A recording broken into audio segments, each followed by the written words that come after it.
This New England Patriots team preview edition of the Sports Gambling Podcast is brought to you by Underdog. Get up to a $1,000 deposit match when you sign up on UnderdogFantasy.com. Promo code SGPN. Hey, what's up, you degenerate gamblers? This is Bill Burr, and you're listening to SGPN. Let it ride, baby.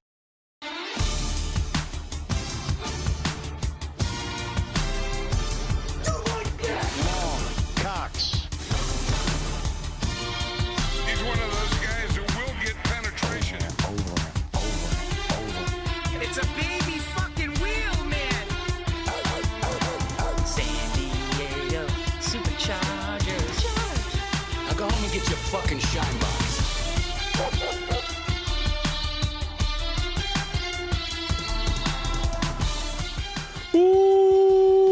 Welcome everyone to the Sports Gambling Podcast. I'm Sean, stacking the money green with my partner in picks, Ryan, Real Money Kramer. What's happening, Kramer? Dog.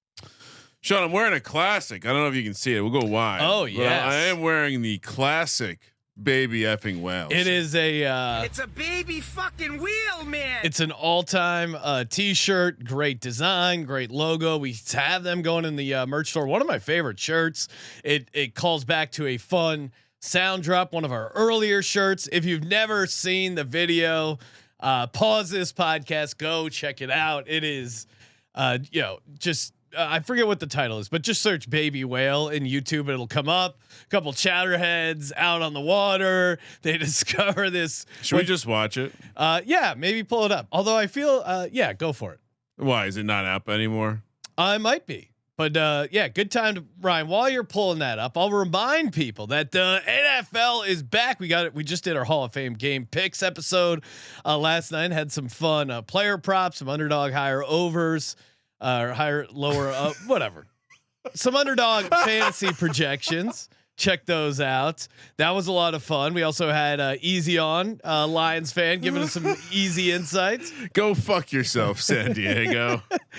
But I'm jacked up for the Hall of Fame game. We got 32 NFL team previews, Ryan, and we are smack dab here in the middle with the New England Patriots. And of course, everyone is playing along at home with the phrase that pays.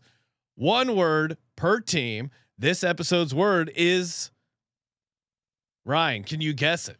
I see some people guessing in the chat. Well, fortunately for you, I have been keeping track. So when I pull it up and I read it to myself, I would guess in. Ryan, you are right. This episode's word is in. IN. Very easy. Woo. Add it to the list. The phrase that pays. I am on one.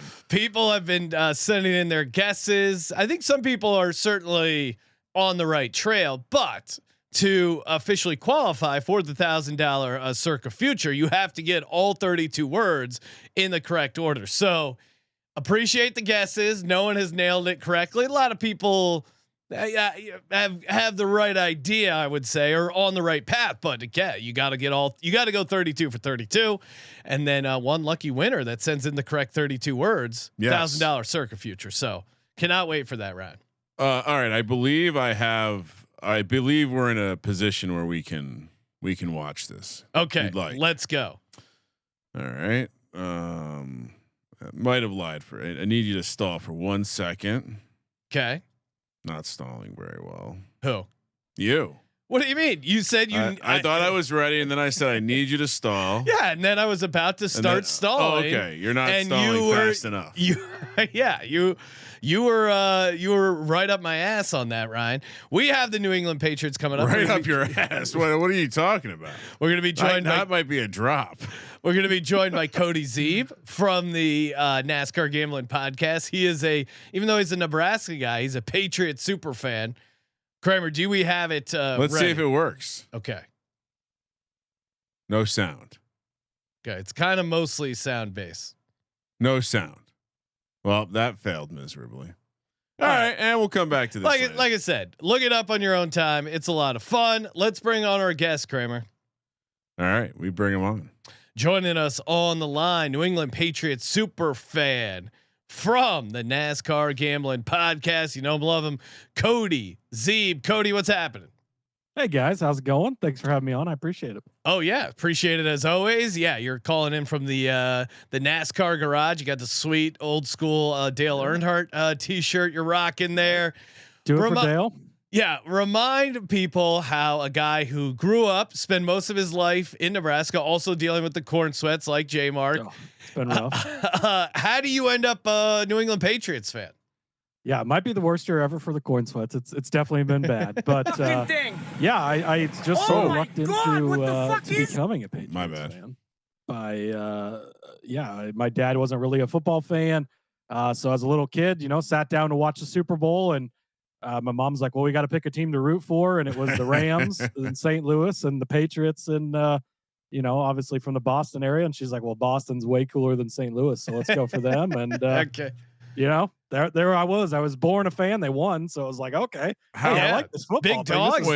How old were you? So that would have been the 2001 Super Bowl, right? Yeah. So I was 9. So wow. Yeah. So Sean, at the that same was exact my introduction into football, really, because I didn't, my dad wasn't a football guy or anything, so I hadn't really paid much attention at that point in time. So at the same exact time that Cody is experiencing this, I am offering teasers to anyone who wants to bet them, where I'm taking the other side of people teasing the Rams, taking the Rams in the over. So essentially Rams in a pick 'em. I forget exactly what the total was, but they teased it down. I think that was like a 14-point spread, Ryan. That was a real sweetheart team. Oh yeah, I'm sorry. It was down to 7. That's what it was. 7. Down to a touchdown, and then whatever the total was. Cleaned up. Yeah. Cleaned up. I mean, Patriots winning outright as huge dogs. And that's when it was still fun to root for the Patriots. They were the scrappy underdog. Drew Bledsoe gets injured. This nobody named Tom Brady comes in and, oh, wow, look at this. They're going on a run. And then that moment of, oh, Bledsoe's healthy. Are they going to bring him back? Instead, they let old Brady run the ship there. All right. Now 100%. 100%. It's probably the right call in hindsight. I have solved our audio issues, okay, and we can, in fact, watch. If we want to, we can watch my screen. All right, let's go back to the Baby Whale sound drop. I feel like there's a lot of new listeners to the podcast. Appreciate everyone checking in. Is this viral moment so old that people haven't seen it? I think so. I think probably. Yeah, I think there's a mix that. Now this was also when stuff went viral, it went super viral because there was like less stuff going viral. So I feel like this crossed a lot of people's paths, but they might not recognize the necessarily the sound drop or where it comes from. I don't know what this is, but Jay says it's a fucking big sea turtle. Look, it's a baby fucking whale, man. Holy shit, we are witnessing a baby fucking whale right here, dude. Holy shit. That thing is big, Jay. What is that thing? It looks hurt. I don't know. That thing looks hurt, Jay. Jay, that thing is hurt, bro. Holy shit, look at this fucking thing. Oh my God, what the fuck is that, bro? Jay, what the fuck is that? Oh man, pull back up, Jay. Come on. Come on, bro. Pull back up, bro. Anyway, it goes on. I've listened to this a million times. I missed the part where he goes, maybe his mother's around, Jay. and then there's a part where they're talking about how they got to take it to the aquarium. Yeah. It goes on for 10 minutes. It is, it's amazing. So shout out to those gentlemen gracing us with a baby effing whale. True t-shirt. Chowderheads. True chowderheads indeed. And we will license the Baby Whale logo for any recreational or intramural sports leagues. Oh, we were happy to share that with you. That would actually be pretty. That would be a great youth sports moment to see that. The logo is pretty cool. Oh, it doesn't have to be youth. It could be adult. Rec leagues as well. Yeah, rec league basketball team, slow pitch softball team. I'm kind of disappointed no one is.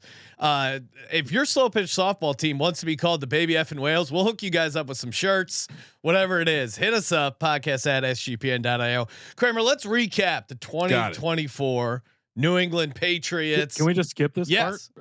Cody. Now I forget, Cody, where you were last year with your Patriots? Where were you were more optimistic than Kramer and I. We both had the Patriots going 3-14. Now, I didn't realize Joe Milton would come in and light up the scoreboard there at the end. I'm sure Cody was rooting against Joe Milton. Yeah, I was not super happy about that game. That was such a weird game where they trot out Drake May for like one series, then they put in Joe Milton, kind of tanking, also kind of maybe seeing what you got in Joe Milton. Joe Milton plays a great game. They win the game. They mess up their draft pick, and now they end up having to take Will Campbell number 4. Interesting. Let's start there. Wait, hold on. Cody was on the show last year, right? Yes. Okay, so Cody actually was lower than us at 2-15. Really? Yeah. Oh wow. Okay. Or was it? No, it might have been Capper last year. Still. Okay, yeah, I was gonna say maybe. I think Cody, it was Cap. Because I feel like I remember complaining after that show about could we just get a positive take on the that's probably it. That's crazy. I'm almost gonna verify this information. Yeah, because he was very. Oh, you're right. Jesus, yeah, I was. Jesus I was Christ. Cautiously optimistic. As a fan, you always have some hope, right? But rookie quarterback. I feel a lot better this year than I did last year, which low bar, but they were 4-13 straight up. Kramer and I almost nailed it at 3-14. We were both there. 7-9-1 ATS. They did smash the under 4.5. Although I feel like that started at 5.5 and then moved down to 4.5. It was just a bad, rough season, obviously, for the New England Patriots. I guess the good question, the highlight though is you end up getting a high pick. You end up getting rid of your coach. You bring in Mike Vrabel, who probably should have been the coach to begin with. It seemed like they had like a succession plan in place that they kind of stuck to. But also you got the first bad pick of the draft. Also, well, Will Campbell. We'll see. Where are you at, Cody, with Will Campbell? I don't mean to disrespect Will Campbell, Cody. I'm just saying if you're being objective, before the draft happened, people were very much saying there's 2 dudes in this draft, and Cam Ward being in there makes it a 3 pick. So Patriots unfortunately got the undersized left tackle that a lot of question marks. Yeah, that's the part where it was like there was a big drop from 3 to 4, right? Yeah, and that's the part where that game at the end of the year where Joe Milton won really hit you in the shorts, because you miss out on a guy like Hunter or Carter. I would love to have Carter, but I think it works out fine. Offensive line needed address big time. I know he's got little arms, but I think Campbell's going to be just fine. Coming from the SEC, he was fine there. So, I'm excited about that. And to the coaching stuff, I do think there was that handshake agreement, or maybe it was in writing, whatever, where we got to hire this guy, and they stuck with that despite it being the bad choice. Luckily, they realized their mistake, and Vrabel was still sitting around waiting, because that's who I wanted him to hire the first time. And I think it was a big mistake, not hiring him and going with Mayo instead. But I'm glad that they didn't stick with Mayo or keep trying it. Like, they just cut the ties, got rid of him, and got to Vrabel here. And I'm very, very excited for Mike Vrabel to be the head coach. It's literally the nightmare scenario, right? Because you almost have to view that year of quarterback development as a wash. And so as I was coming into as like a macro Patriots point, I decided to just view Drake May as a rookie this year. I think, actually, like, to your point there, I think that it's hard to even look at the 2024 Patriots almost at all, because there's so much new this year and so much that's different. I think it's hard to compare the two teams. It's almost like it is a brand new team with a brand new coaching staff. The quarterback, in a sense, brand new, as you're kind of saying, but you've already seen some things you like from him, right? So I'll take that. He's got a little bit of game experience, which is nice as well. Hopefully, he won't be running for his life so much this year, but I am kind of viewing them as almost a new team this year. I told Sean before the show that this I kind of have to go against some of my intuition here. Because there's a lot of reasons to feel good about this Patriots team going into the season. And I think the main thing was the reason I like Drake May as a prospect, which was he was the greenest of the prospects from a quarterback playing standpoint. So the idea that he would develop a ton with real professional development was like something I bought into. Now, again, I completely undid that as I was preparing for this year's preview, because they might have done harm last year. I've seen this happen, right? I see Shermer has Dan Jones operating like a thick 8-inch weapon, and then Jason Garrett comes in and they slice it right down to 4.5 inches. I think you lost Cody when you brought in Daniel Jones as a comp, which is scary as a Pats fan. But that I do think that like a decent amount of the versions of Drake May where he turns into Daniel Jones if the offense neutered him. And so yeah, you bring in McDaniels, who at least has some experience with development. Oh, the McDaniels hire, I know, Scott in the chat was saying, imagine hiring Josh McDaniels. But yeah, if you're the Broncos or the Raiders, like, horrible move, right? He's not a head coach. But what he is a really good offensive coordinator. He's a really good Patriots offensive coordinator in particular, has been multiple times he's been over there, right? So that's like, some people just aren't cut out to be a head coach, but they're cut out for a different position, and that's what he's cut out to be. And now bringing him back into this role yet again, is he looking for or even getting head coaching opportunities now? Probably not. So now we can settle in with Vrabel as the head coach, hopefully for a long time. And maybe McDaniels is just the guy on offense along with Drake May. I mean, potentially you've got these three paired up for long term, and it could be very successful. Yeah, I mean, my take on the Patriots is kind of interesting because I do think certainly there's reasons to be optimistic. There's reason to think they will improve from where they were at last year. But then you look at Drake May, who was 1-9 in games where he attempted double-digit passes, and I get he had some nice throws, but I still think he's still raw as a prospect. He's still going to be developing and growing. And I'm just even watching the training camp. The reports are glowing, but there is also a lot of quote, this roster has a long way to go. And I do think Vrabel is a much better head coach, but I worry like where they're at in the market. They're almost pricing, hey, this guy comes in and everything is fixed. I think it's going to be a little bit of a slower process. And I look at the offensive line where now you're starting a rookie left tackle, Will Campbell. It sounds like Jared Wilson is going to start at left guard. So you have a rookie left guard and rookie left tackle with a second-year quarterback that's developing. Now, who do you got going for pass catchers? Stephon Diggs. I get if I was a Patriots fan, I'd be excited, but he is, he's going into his 11th season, coming off an ACL injury, possibly doing a lot of pink cocaine on a boat. That should be a performance enhancer, right? That'll be fine. I love Matt Collins. I like the Matt Collins pickup. Milton Williams, I think, is solid. He's not like he probably got a little bump from some of those big games he had in the Super Bowl, which is certainly huge.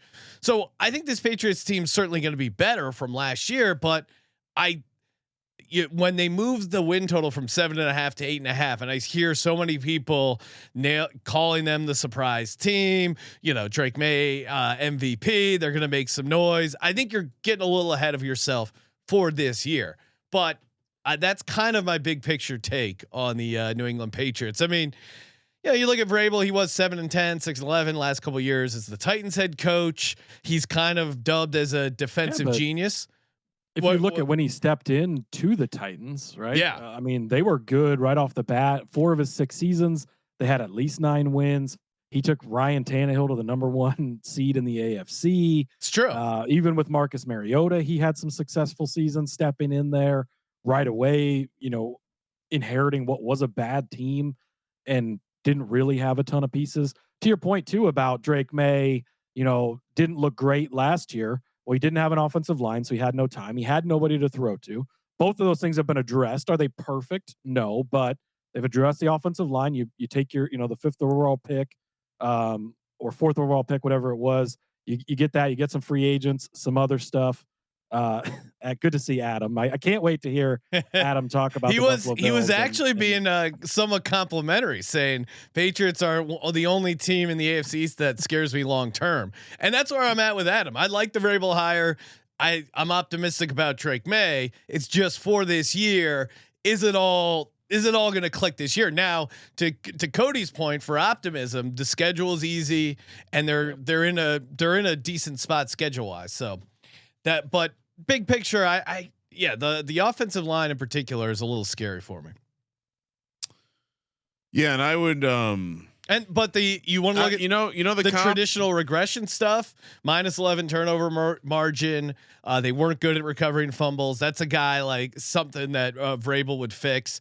1-4 in less than 3-point games, 3-6 in 1-score games. So all that stuff breaks right for them. Also, if you look at some of the age stuff with their project, like they strike me as way more similar to the Redskins last year than I thought. They've brought in a lot of pieces that are like solid pros who are a little older. Yeah. And so they're fragile. And unfortunately, when you have a roster that's still a work in progress, really what that means, especially in this case, because there's plenty of star power, is that the depth is very, very young. And which means when Carlton Davis goes down or Harold Landry goes down, we're probably going to see more of a drop off, especially along the offensive line is an area where, and so a team that I think, you can talk about Vrabel's success in Tennessee, and he certainly built a culture, but that success was very much on the back of Arthur Smith as well. And so we have no problem, some of us in the media, clowning Arthur Smith as the game passed him by. Well, then it's not that irresponsible to think that the game may have passed Mike Vrabel by as well. And also that style of coaching, culture, winning, whatever, that works when you win early. And so, a chicken or the egg problem to me. So if they can get the wins early with a young quarterback like the Redskins did last year, then certainly it can work. Like Dan Quinn to me and Mike Vrabel aren't that different. And so I think, we saw what the upside case can be in the Commanders last year. Yeah. And so I came to the conclusion that I actually do think the upside here is like making a little bit of a surprise playoff run. But I also think the downside here is they don't have a lot of depth at the offensive line. Drake May didn't develop at all last year and is basically a rookie all over again. And the defense, which most people are giving, I would say at least fair assumption that they're going to be fine. Everyone's kind of like, yeah, the defense has players; they'll be fine. If that's not the case, then the floor becomes what last year was. Yeah, no, it's again, if it breaks right, they do have a ceiling there with Drake May. I'm laughing at Nick Fortune in the chat. I was going to say it almost seemed like you and Cody were texting each other while I was talking because you're both giggling like school children. Nick, I totally forgot about this, but Nick Fortune saying, "Hey, great to see you, Sean and Kramer. Hello, sassy Cody." I forgot about his nickname. I forgot about how we were trying to find a nickname for Cody. I was hoping everybody else would forget, but must not be that good. But see, unfortunately, Nick is still here. So. It's a great nickname because Cody clearly doesn't want to be called sassy. He's probably also dealing with the corn sweats. Yeah, so it's just sassy, sweaty Cody. All right, let's get into the schedule here before we do. Shout out to our buddies over at mybookie.ag. Promo code SGPN. Football is back. Perfect time to fire up the MyBookie account. Give yourself another option, another out. Wherever you are, it's good to have access to a mybookie.ag account and use that promo code SGPN. You get a 100% match up to $1,000. Terms and conditions do apply on the bonus. So, check if you want to do the rollover bonus or not. Again, the very easy to deposit with cryptocurrency and highly, highly recommend it. Makes it lightning fast payouts, easy to deposit. It's a fun site with tons of action, tons of ways to get down. Head over there now, mybookie.ag, promo code SGPN. And we're also brought to you by Rhythm. Of course, Rhythm on a nice little heater here, as always, with their power trends. It's great because Rhythm, they give you two options. Either, hey, you can build your own model, come up with your own picks, projections. And again, building the model is pretty simple because you're just adjusting the sliders. And then they do all the background math. You just have to be like, hey, I want a model that favors defense and running the ball, and they'll spit it out. Or You can just say, "Hey, open up MLB. I'm bored. I want a little action here on the old baseball. Hit the top 5 predictions. Hit the power trends. We got a power trend right here, and that is what do we got here? The Devil Rays. Wait, are they still called the Devil Rays? Like just the Rays. The Rays. Yeah. Okay. Tampa Bay Rays plus 124 on the money line at home against the Dodgers. Even as a Dodgers backer, Ryan, fading Kershaw on the road, I think is a good spot. But the power trend suggests to hop on plus 124. Get your 7-day free trial today. sportsgamblingpodcast.com/RITHMM. sportsgamblingpodcast.com/RITHMM. To quote the great Herm Edwards, "I don't mess with no devil." That's true. All Kramer, right, should let's we get to it. should we hop into the schedule? Oh yeah, let's go. All right, we should start our engines. You see what I did there? Oh, gentlemen, getting all right. I will start say, your engine. Yeah, it's drivers. You got to go with Drivers. drivers. Yeah, Yeah, you're we right. have female drivers now. That's Jesus true. I forgot. Christ, Sean. What I'm the so fuck? I'm It's gonna get 2025, canceled. Sean. Jeez, I'm come gonna on. get canceled. The Why? Devil Rays and gentlemen. What's wrong with you? I'll tell you what. My if you haven't listened to the Jags episode yet, my engine really got started in that one. If you want to hear an engine get Jags started. Start my engine this year too. Ooh, well, couple we of, should. couple of. Are you gonna join the Jag wagon? Is Yeah, that right? hop on the Jag wagon. We Couple Jag offs. All can aboard the Jag wagon. Yeah, hop on the Jag wagon. We can jag off together. Let's hop into the schedule where we have 8.5. Again, if you remember from the start of the show, and let's do a little flashback. Start of the show. Wow, 4.5 last year. Yep. Brable comes in 8.5. 8.5. Big adjustment. And little nugget I came across there from doing the research from the old Warren Sharp guide. Going into last year, summer 2024, the look headlines, they were favored in 0 games. Yeah. Going into this game, they're favored in 11 games. Now, so were you saying the how rare that is? Because I either heard someone say it on a podcast or you said it in the office earlier. it is. I mean, you look at some of the other teams that are favored 11 plus games. It's, like the Eagles, the Chiefs, the Bills, some of these other power teams, which I think highlights 1, how high the market is on the Patriots, and then 2, the ease of their schedule, or at least believed ease of their schedule. But it's a big adjustment from last year. To have this much of a swing from going from like number of games as a favorite one year to the next, without a quarterback change, has never happened.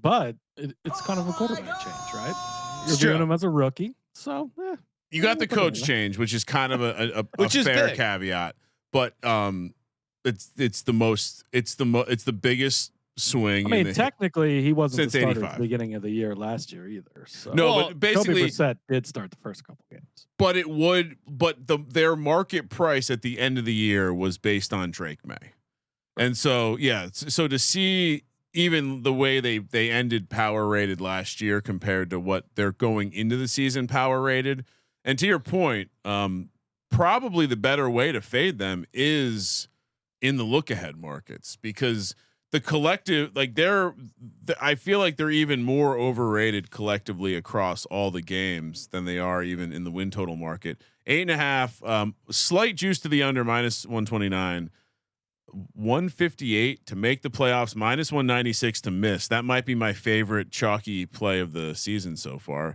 5.5 to 1 to win the division, 34 to 1 to win the conference, and 80 to 1 to win the Super Bowl. I did say that I thought if you're playing a ceiling case, that there probably are some versions where I could see that conference price feels like people have played it already. Yeah, you know what I mean? Like 34 to 1 for a team that was tremendously hard. Like it's coming off franchise low. I don't have it all at the tip of my fingertips, tip of my fingers, but. If you go, where was that at, Sean? Yeah, we got the corn sweats out in California. How often has a team gone from 4 wins to winning the conference? Washington just did it last year. I mean, they didn't win the conference, but they weren't that far away from winning. That's why they're the comp, right? That's why Washington is the perfect comp for this, because it's a defensive first guy built on the players kind of liking him and being a culture guy. And if it all works, it's because the quarterback is him, as the young people might say. So let's look at the first four. And any other nuggets on the schedule? Well, and just I'm told that the Vikings are the team that's going to do have the Redskins like season and not the Patriots. So I don't know if both teams can have the. Didn't the Vikings win like 14 games last year? Yeah, no, the Vikings fans are insane. The Vikings are like the opposite of the Patriots in some ways. All right, so first four, as we mentioned, they're favored in 11 games. Of course, reminder: the AFC does get the extra home game this year, so that's part of it. But Raiders at home to start the season. I've already declared this one of my favorite plays of Week 1. If I'm playing a circa million entry by myself, this would be on the entry. Love fading again in the look ahead market. Love fading the Patriots there, and then at Miami game, Florida early, tough, and then Steelers and Panthers. My God, Sean, this might only be one win. I'm curious to hear your take, but Cody, first four. How many wins do the new look Patriots get? Yeah, I mean, actually, the Raiders game is one of my favorite bets going into Week 1. Give me the Patriots. In that one. I mean, yeah, I'm not Pete Carroll and Geno Smith going into New England. That shouldn't scare anybody, I don't think. I mean, I get that they've been fine together over the years, but yeah, I love the Patriots in that one. I think they're going to start off hot. Miami, going to Florida, I think certainly could be a problem. So I'm kind of waffling on that one. Pittsburgh is always tough. They're Pittsburgh, right? It's in New England, so I think that's helpful. Carolina, I'm going to give to the Patriots at home as well. So I'll go 2-2, or give me 3-1 in this. They'll pick up either the Miami or the Pittsburgh one here. And I did want to toss out a bet. You can get the Patriots to start 5-0 at 25-1. So let's say mark that framing. Let's say they get through Miami here and they win these first four. Now you're holding a 25-1 ticket going into Buffalo. So you're gonna have to probably work some magic to make sure you come out ahead. But I like it. Tough situation to monetize there, Sean. I will say this also: no one knows the Vrabel defense like Arthur Smith. So that Pittsburgh game becomes very interesting. 1-3. 1-3. 1-3. Yeah, I mean, and it's going to be an 0-3 start. So start up your press clippings, and then Drake May will fortunately beat Bryce Young. Well, this is the situation. I don't have a strong take on them Week 1. I'm kind of going back and forth. I know your love of the Raiders in the situation. Oh my God. I do think I'm going to fade them when they're facing elite pass rushers. So I think the idea of Max Crosby going up against this Pats offensive line. Yeah, even better reason. And they got that weirdo Christian Wilkins out of the locker room. That was not that there's anything wrong with that. Well, apparently some of it's wrong. He might become a giant at some point. So okay, I'm hedging my normally. Hey, I think he has a connection to Vrabel. I think I saw that at some point. So maybe they did. They did say they were monitoring the situation. He said he would cut his dick off, so maybe that's easier to kiss. Wilkins is like, all right, I'll be there. At Miami, this is I like that spot for Miami. It's going to be hot and humid. The Pats, they always struggle in Miami early in September, even going back. Also, to how is this not 3? And really, I mean, Tua's never lost to the Patriots, which is not a stat. It's kind of a crazy stat. He'll still be playing likely in Week 2 at least.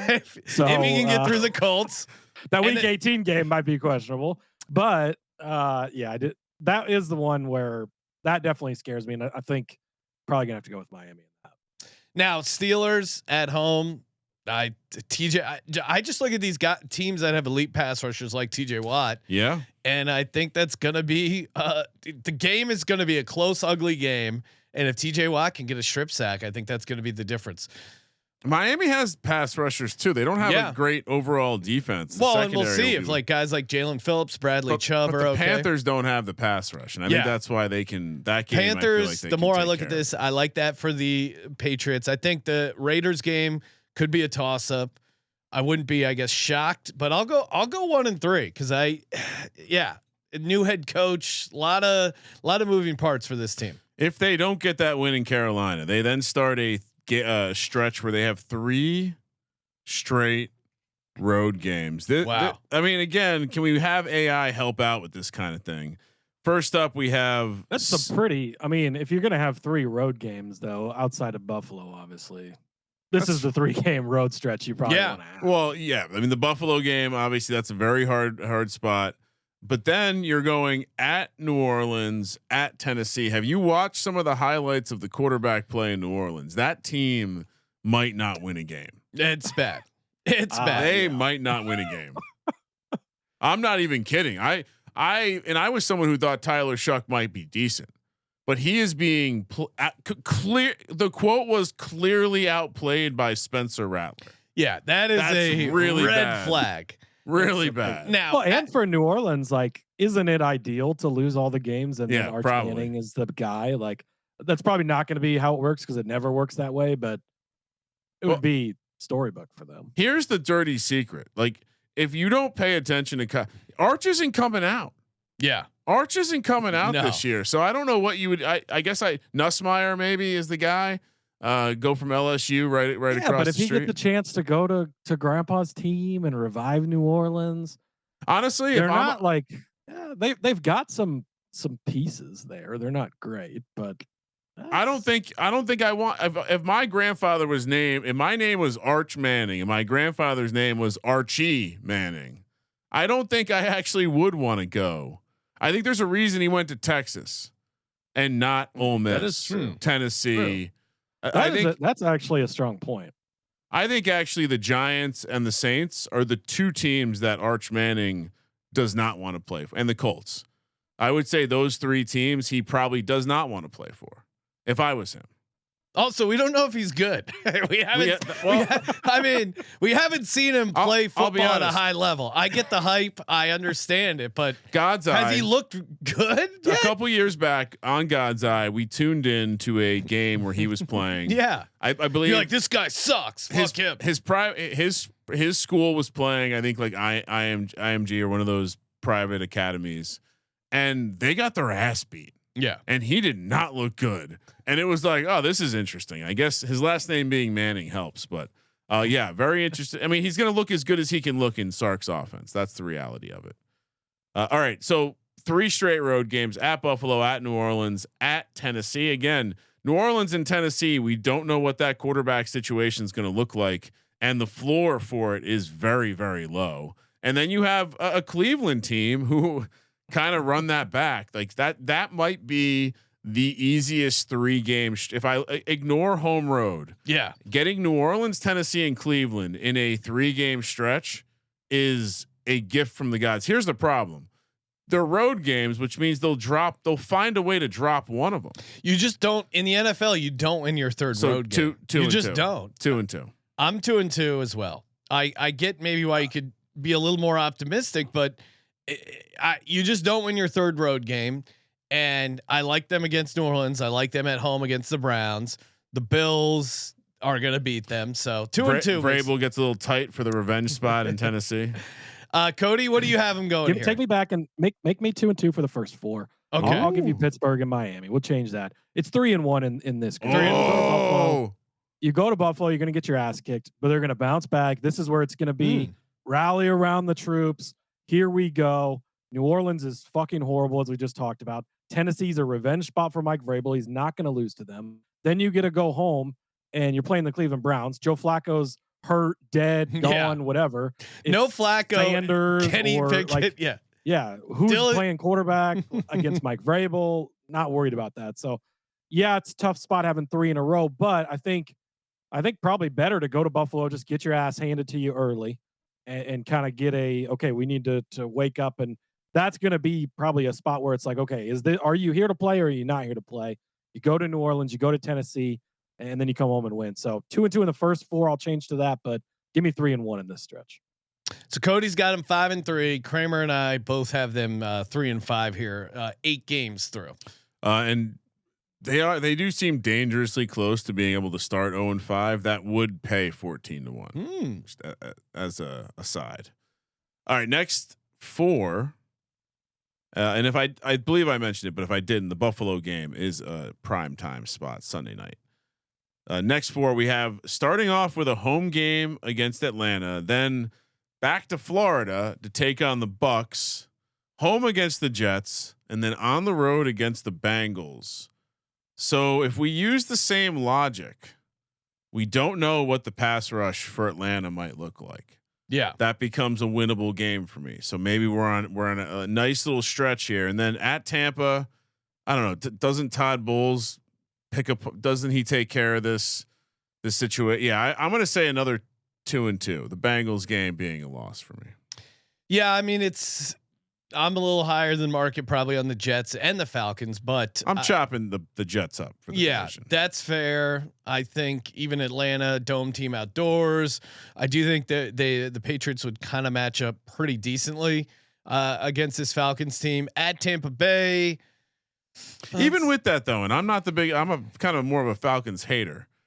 Doesn't it seem like the Patriots shouldn't be laying a full field goal against the Falcons? Even it should be. Feels like they're a little bit more. There's a ton of respect for this. Vrabel's getting lots of love for this team in the market, and fading Raheem Morris. You could do worse things in the NFL. True. I'll go with 2-2 as well, Kramer. This feels about right. I'll take 2-2. 2-2. I think Tampa and Cincy are going to be tough. They're both on the road, but I like Atlanta and the Jets at home. I'll take it. And that Jets game is Thursday Night Football also. FYI. Last 5 that's an interesting team. It's an interesting spot because you like fading rookie head coaches on Thursday night. In addition, so Vrabel Well, and Vrabel. For Aaron like the Glenn, Jets would be. It wouldn't be. It's not early in the season. I think that trend's stronger earlier in the season, but regardless. All right, last 5. Pat's getting the late bye. Great if they're going to be gearing up for the playoffs, but I think they probably would have preferred to get a bye early instead of a 3-game road stretch. First up, they're going to another daunting pass rush in the New York Football Giants. Then on Monday Night Football, which again, guys, use AI to help you make a better schedule. Putting the Giants and the Patriots week 13 on Monday Night Football is very risky. Then into a bye week for the Patriots. Then coming out, they have Buffalo at home, at Baltimore, back-to-back road spot at Jets, and then Miami at home. Certainly the Miami game becomes that's just the complete opposite of week 2, and the Dolphins will lose that game. I think the Jets game, I said I was going to chop it up earlier. A little surprised the Patriots are road favorites here, Sean, if you ask me. And I think you mentioned, Sean, the pass rushes are going to give these teams trouble. Yeah. I anticipate the Giants, Buffalo, and Baltimore will be able to have a strong pass rush. So there's 3 losable games right there. What are you doing, Ryan? Cody, how do you have them finishing? Yeah, start with Cody. Yeah, so I think the Giants game. Sorry, Ryan. I do like the Giants this year, but I think that's a win. This is the Buffalo game that I'm sort of interested in. You're coming off the bye. Have we I think we get our ass kicked at Buffalo in week 5, but have we established ourselves as a decent team now? Late in the season, Buffalo comes to New England. I don't think it'll be a cakewalk for Buffalo. The spread kind of agrees being at 4.5. I think that's a winnable game. Will they win? I don't know. At Baltimore is going to be tough. That's a loss. The Jets and Miami are both interesting cases because where are those teams at? I think there's Miami. I was on Old Fashioned Football yesterday, and we were talking about the AFC East. I think Miami is like the team in the entire NFL that could go either way. Like they could be top of the league, could be bottom of the league. Very Where fragile. are they at this point in time? Yeah, very fragile, but they also have potential, right? So, I'll go with 3-2 here. I think we'll get. You're going to drop 2 of these, but I think we can pick up 3 wins in these 5 games. To me, 2 and 3 in this 5-game stretch makes a ton of sense. Like maybe they just win Giants and Miami. Maybe they win at Jets and Giants. I still think they're going to have their hands full with the Bills in both games. At Baltimore, good luck in late December there winning a game at That's the M&T Baltimore Stadium. one is the loss. Baltimore for sure.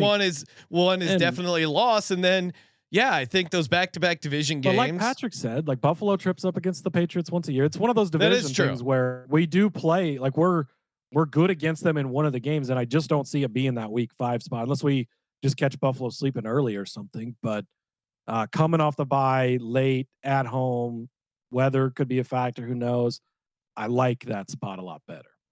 2 and 3 just makes a ton of sense for me, and it gets me to a reasonable spot here. A slight fade of the Pats, considering the hype. And again, like their win total opened at 7.5. It's up to 8.5. So you got to be careful on teams catching steam like that. Kramer, what is your last 5? Even if well, my gut says 2 and 3, but I could see Vrabel getting some form of crescendo and stealing a win somewhere. Obviously much better head coach than Dable. You would agree? What's that? Well, I think that you nailed it. The pass rush is going to be a problem for teams, or for this Patriots team, and the Giants will clearly have a good pass rush. So I'm not sure. Yeah, I'll say 2 and 3. I don't. If they steal one, it would be the Ravens, though. Actually, the Ravens. Really? Well, that stretch they have. They're going to be going Cincy, Pittsburgh, at Cincy, then they get the New England game, and then at Green Bay, at Pittsburgh. So it certainly is the disinteresting game for them in that little stretch. So could I see Vrabel and the Patriots rattle off their last 3, finish 8 and 9, have some level of optimism going into next year? You know what? Let's go 3 and 2. Okay, I'll be optimistic. It's still an under. So Kramer clocks in at 8 and 9. I'm at 7 and 10. Cody in at 10 and 7. We're going to talk about our. I have I have all 3: Jets, Dolphins, and Patriots. I have at 8 and 9. Yeah, that always happens, right? That feels like it might not happen. I do love how the win total got steamed up to 8.5 from 7.5. Yeah, and it's everybody's like, oh, they're all over this, but then all I hear everywhere is, oh, it's way too high. They're not going to get there. Look at the chat. Everybody's taking the under. I love it because they're like, the win total's brought up because they understand this is a new team. This is a team that has potential. Is it going to all click? That's the question, right? But if it clicks, the ceiling is pretty high, I think. But the fact that a lot of people are so scared of it and it's a smash the under, I love it. Keep doubting us. 2 and 3. I like 2 and 3. 2 and 3. 2 and 3. I'm back. I want to make sure they're in last place. Greg. Kramer's turning into a Benedict with his waffle. Glad I could sway you that way. Well, Cody, I like Cody. Cody's a bulletin board guy. He's catching all the hate. He's putting it up in his in the NASCAR gambling garage there, just staring at it, getting ready for the season. And of course, season right around, which means a contest sign up weekend, Circa Million, Circa Survivor. Come out to Circa Las Vegas, sign up for the contest, hang out with us. $22.5 million up for grabs. The largest football contests in the world. It is pretty crazy to play NFL Survivor, and they're guaranteeing 15 million. I'm going to say they're going to guarantee 20 million because they're going to get 20 million in entries. They take 0 rake, which means all the prizes they collect goes back to you, the winners. Circuit Grandissimo, 100,000 entry. I just saw someone emailed in about possibly interested in our investment group, Ryan. Keep sending those in, podcast@sgpn.io. And anytime you hang out the Circa, the D, or the Golden Gate, great value, great properties. Circa's just awesome. Downtown, great prices, 3 to 2 blackjack. You get Barry's Steakhouse and 15% off when you use the promo code SGP15. And when you're signing up for the contest, you need a proxy. Go to footballcontest.com, use the promo code SGP. $50 off your proxy fees. Footballcontest.com, promo code SGP. And we're also brought to you by Underdog Fantasy. Head over to Underdog Fantasy. Play Best Ball Mania. 15 million up for grabs, including 2 million up for first. It's just a great time to be drafting some fantasy football teams. Get in on the pick'em. We gave out a number of plays for the Hall of Fame game, including Trey Lance higher a half interception. That was a nice little spicy play. You got a higher little performance upgrade on that one. I also do like the higher on both quarterbacks rushing yards. Cody, who is who is someone you're drafting a ton of in Best Ball Mania? Oh, well, I've got a lot of best ball teams, which is always Of great. course. Somebody I've really picked up steam on lately, since we're talking about the Patriots, Travion Henderson. I'm getting more and more excited about him as we continue to go forward. He does seem like the guy that, I mean, we were expert analysts last night, and we saw him go off, I think, at last pick in the 3rd round. Yeah, I think I mean I also do like Drake May because I think he is going to be running a little bit more. So Yes, get in over there, underdogfantasy.com, promo code SGPN. real quick too. If you go over to sportsgamblingpodcast.com, I got an article with a couple of my favorite picks for tonight's Hall of Fame game. So Perfect timing. check that out. Get in over there. Great time to get involved in the pick'em. Kramer, what do you like here for your New England Patriots? Before we do that, I was thinking if we get to the magical bar for Grandissimo, Yes, I like the idea of sliding the entry in last minute, like that last Friday, right? Just in time, 10 minutes. Oh yeah, we'll take one of these too. Yes, we have the briefcase ready for $100K in cash. We just need to get the rest of the investors in order, Ron. Yeah, we have plenty of room for the cash. So I thought I was going to be more aggressively like this team's going to be bad. I want to play all the floor cases. Yeah, I'm not. Okay. I am on the under. Yes. So under 8.5 wins. I think the narrative, I think for one, the idea that I'm going to put them in a miss the playoffs parlay. Okay. Stay tuned, because we're getting into the teams that are projected to be good. That's happening. So if you put it as a standalone -196 bankroll builder. Miss playoffs -196. Yeah, Okay. Yep. And then I would consider, and I'm sure you might be calling this one out, so maybe I'll save it for you. But I assume we're interested in the Drake May touchdown. Okay. Oh. What Bring up Bacon Bacon's comment there. The May and Henderson to both have 10+ rushing touchdowns at 50-1. Oh my goodness, that is absolutely beautiful. I want everything over for Drake May rushing everything this year. And like I just mentioned, I love Henderson too. Well, then let me help you out, because if you're getting 10+ rushing touchdowns, you're likely to have more than anyone else in the division. Drake May's price here kind of surprised me, Sean. Yes. What do you got? 150-1. Yeah. Ooh. I mean, mark it down. Okay. I just if the ceiling case is there, 150-1. He's going to be used around the goal line. That's been confirmed. He's going to run around the goal line. So the idea that if they're kind of good and he's sneaking / getting the ball in the end zone. I mean, think Ryan Tannehill. I don't have the stats from Ryan Tannehill. He's obviously a better athlete. Now you have to beat Justin Fields. You have to beat Josh Allen, Devin Achan. Like the hill is Justin high. Fields also has Braylon Allen in the backfield and Breece Hall, obviously, to steal some of those. I don't mind having positions on Justin Fields and Drake May here. To me, like treating this like and fuck it. You want to throw Braylon Allen in there 40-1. I don't mind treating this almost like a 0 RB situation and just fading the top of the board, Achan, Cook, Breece Hall, and Josh Allen, and fuck it, because I do think Drake May could have 10 rushing touchdowns in a season. Like that's not a ridiculous thing for me to believe. So if that's the case, I should 150-1 is a beautiful price. I'm going to be phoning to my out of state accountant to make sure that one gets in. I've got a trip to the casino tomorrow, so I'm going to go ahead. I totally see the case, but for someone who already has a piece of Braylon Allen and Justin Fields, I'm just build your portfolio. Sean. I'm just sticking with that. Are you serious? You're just going to believe in just the Jets? That sounds like a really solid plan. This is a beautiful position to take. I get it. I'm more of a Justin Fields rushing quarter, but I will take. What is his? Have you seen? I was trying to find his over under rushing touchdowns total because I do like his over on that and his over yards. I've seen rushing yards, but I haven't seen touch. I don't think they have. I have. What's his? Have you seen his yards, Ryan, or Cody?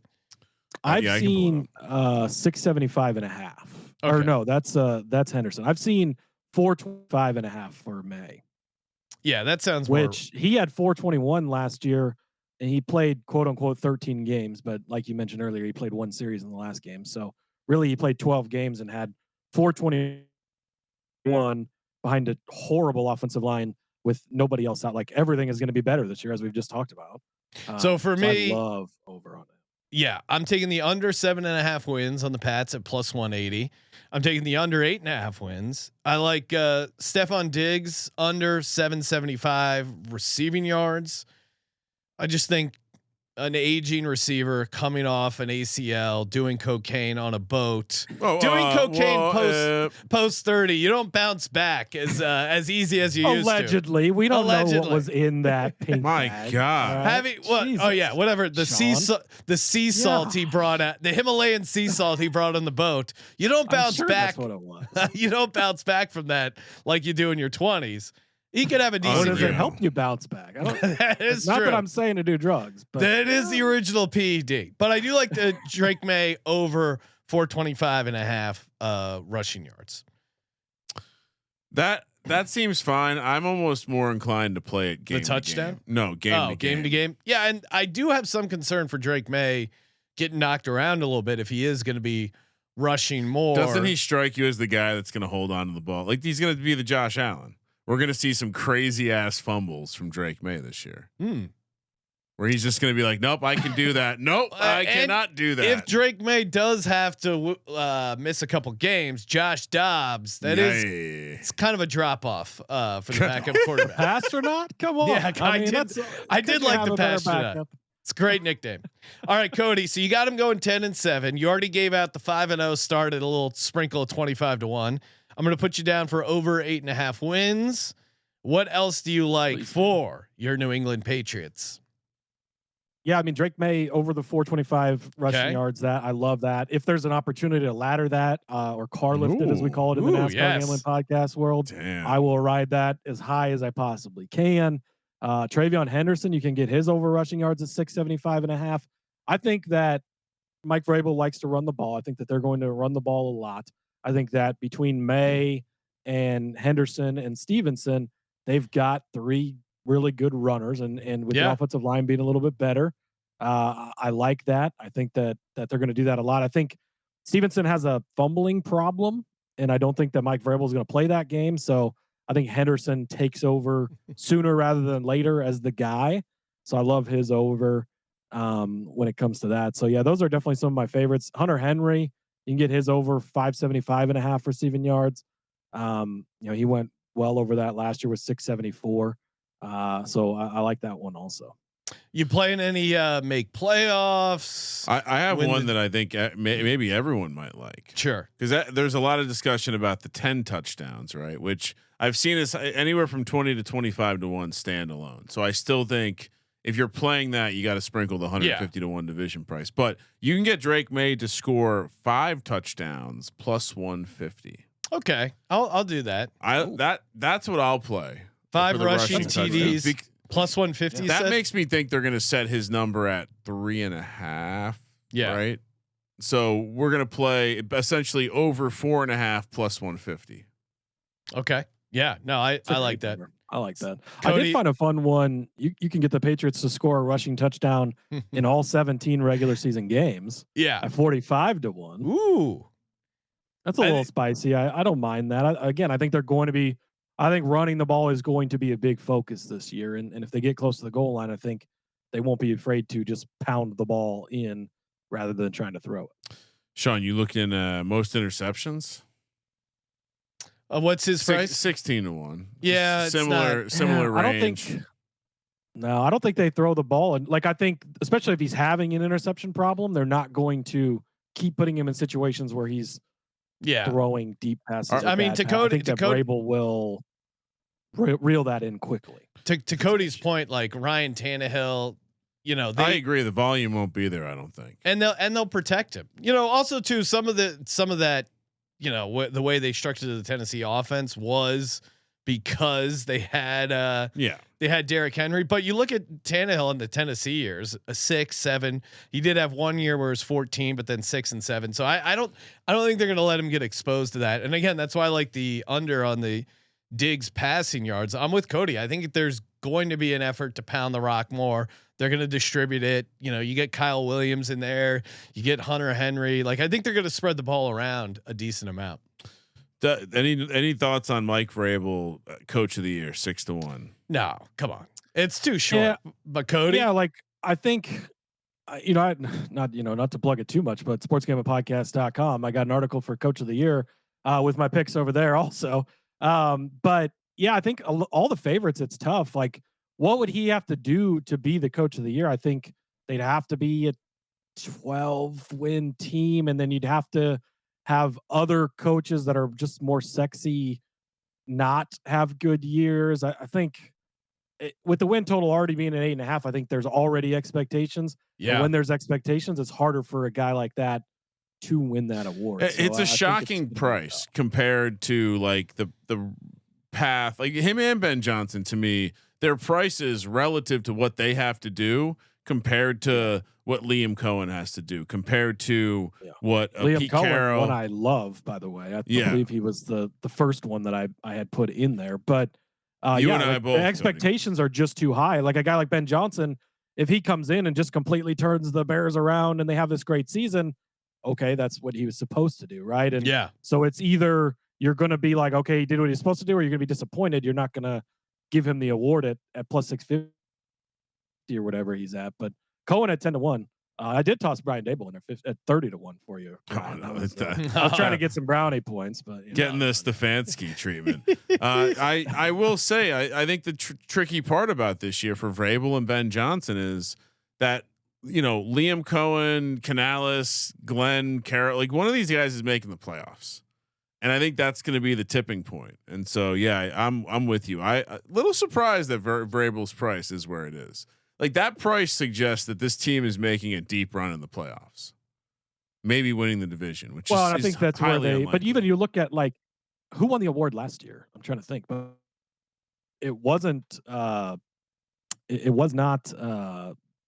It was Kevin O'Connell, right? So yeah, it wasn't the Washington head coach, right? So even though he turned that team completely around, took them all the way, and I get they vote on the award, I think before the playoffs starts, but that's the same kind of turnaround you'd be looking at this year potentially, right? And still, that wasn't good enough last year to win. So well, Sam Darnold, low of a number. Sam Darnold is seen as a huge. Well, the coach of the year formula, you got to win more games than last year, but also some of it is exceeding your win total, I think, right? Because that's the expectations and you're exceeding the expectations. The Vikings came in last year with what, like 7.5 win total. And they ended up winning 14 games. Right. So that's crazy. Now they went from 7 wins to 14. Yeah. So 7-game improvement, and their win total was somewhere, I think 7 or 8. It was definitely way lower. There was low expectations. The Pats, they won 4 games last year, but 6.5 last year. 6.5. So you outperform your win total by 7.5 games. That's going to be tough to beat. But and doing it with the quarterback, like I think voters are probably like, well, we'll give Jaden Daniels Rookie of the Year, and then that's how we reward the Washington team. The Pats, it's going to be interesting because they only won 4 games last year. If they go 9-8 here, and they make the playoffs, maybe he gets it. It's just it feels like there's going to be competition. There's going to be somebody else that does something more impressive. That's what's expected because the win total's at 8.5, and when the number's that low, if it was a bigger number, sure, maybe you look at the case like, oh, maybe they do go crazy and win a bunch of games. But as one of the favorites, I'm not interested at all. And then back to your question, like miss the playoffs. I don't know. Make it plus 156 just isn't a big enough number. I don't think. I'd rather just be on the win total. I think division at plus 550 is not big enough. This is Buffalo. Buffalo's going to win this division. They're going to go on to choke in the playoffs like they do every year and not win anything. Right? We all know the ending of the Buffalo story every single year throughout the history of the world. But they are going to be great in the regular season. They're going to win the division. So I would rather bet on Buffalo to win the division than New England at the number. Conference, I don't know, 34-1. Super Bowl as a fan at 80-1. I would hate myself if I didn't bet on it and they got there. So of course I will, but I'm not racing to the window or saying you should race to the window if you're listening either to bet on it. Add one more just Sure. to make it official. Give me Miami -2.5 week 2. That is the worst look ahead number I've ever seen in my life. I'm getting a paper. If Circa has those numbers up, I'm getting a paper ticket. Oh, Patrick in the chat. Oh, here we go. I remember I was on last year at some point close to the playoffs and had a similar conversation, and Patrick was chirping in the chat. And then what happened to Buffalo in the playoffs? Yeah, you're pretty quiet after that, aren't you? It's the Buffalo Bills story is it's somewhat predictable. It's beautiful. I love it. It's great. I love that they're good and then lose every year. I'd rather them be good and lose in the playoffs than just suck, because that's a lot more fun to watch. Yeah, it does make it a little more painful. I did see that the current stretch. I think it's the current stretch that the Bills are on. They are like 7 wins clear of the most for any team in a 5-year stretch that doesn't have a Super Bowl appearance. Who's the other team? Buffalo. Buffalo. The last time they had a 4 years in a row stretch of the Super Bowl. Baltimore actually is one of the teams right there. I think. Oh yeah, Lamar. I think the Aaron Rodgers like 2011 through 2016, some stretch of Aaron Rodgers in Green Bay also, which all the teams make perfect sense. You're like, oh yeah, those teams did massively underperform. Yeah, those Packers teams. I mean, the fact that Aaron Rodgers only has 1 Super Bowl is kind of crazy. 4-time MVP. 4-time MVP, 1 Super Bowl. Hey, good times as always. The team previews continue later tonight. We're going to be talking about the Pittsburgh Steelers. Here we go. We got Scotty Bowser hopping on there, Ryan, from your digital horse racing podcast. Big thanks to Cody Zeeb for hopping on. Make sure you check out him and Hot Rod Villa Gomez wherever you get your podcast. That NASCAR gambling podcast. I like Rod's nickname a lot better. Yeah, then Cody Sassy Zeeb. Remind Cody in the chat his nickname is Sassy, so we don't forget that. Appreciate everyone tuning in. Toss us a nice 5 stars over on Spotify. Any questions you have for the show, the episode, answering them all over on Spotify. Very easy to ask questions over there. Appreciate everyone tuning in. Keep up with the phrase that pays. And of course, as always, thank you for participating in the Sports Gambling Podcast. For the Sports Gambling Podcast, I'm Sean, second the money green. He's Ryan. I am curious. Is the dick coming off again? Kramer, let it ride. What better